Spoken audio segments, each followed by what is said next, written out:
আগামীকাল 24শে এপ্রিল শুক্রবার ত্রিপুরা শান্তিনিকেতন মেডিকেল কলেজ ও হাসপাতালের ওপিডিতে থাকবেন জেনারেল মেডিসিনে অধ্যাপক doctor Atanu Ghosh, doctor Mohmona Das, doctor Rabin Pal, doctor Rituban Chowdhury এবং ডক্টর বিপ্রবুদ্ধনাথ। জেনারেল সার্জারি বিভাগে থাকবেন অধ্যাপক ডক্টর দামোদর চ্যাটার্জি এবং ডক্টর মিমানি দে। মানসিক রোগ বিভাগে থাকবেন অধ্যাপক ডক্টর সজল কুমার গুপ্ত।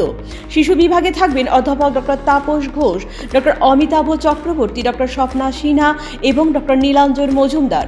প্রসূতি ও স্ত্রী বিভাগে থাকছেন doctor major Mahbur Rahman. Anaesthesia বিভাগে থাকছেন অধ্যাপক ডক্টর শঙ্করী রয়।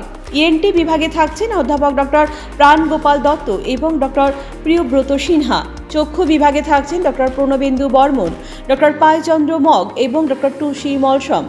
অর্থোপেডিক্স বিভাগে থাকছেন ডক্টর নবারুণ দেবনাথ। ডেন্টাল ওপিডিতে থাকছেন doctor Joyshree Majumdar. Anti rabies বিভাগে থাকছেন ডক্টর মঞ্জুরি সূত্রধর। ফিজিওথেরাপিতে থাকছেন অরিন্দম বিশ্বাস এবং স্লিমা সাহা।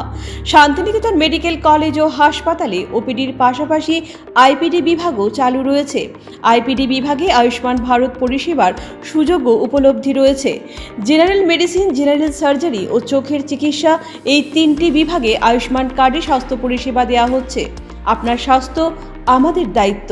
বিশেষজ্ঞ চিকিৎসক, অত্যাধুনিক যন্ত্রপাতি ও উন্নত পরিষেবা মাত্র 10 টাকার বিনিময়ে সপ্তাহে সোমবার থেকে শনিবার প্রতিদিন সকাল 9টা থেকে বিকেল 5টা পর্যন্ত এই ওপিডি বিভাগে বিশেষজ্ঞ চিকিৎসকদের কাছ থেকে উন্নত চিকিৎসা পরিষেবা আপনারাও নিতে পারবেন।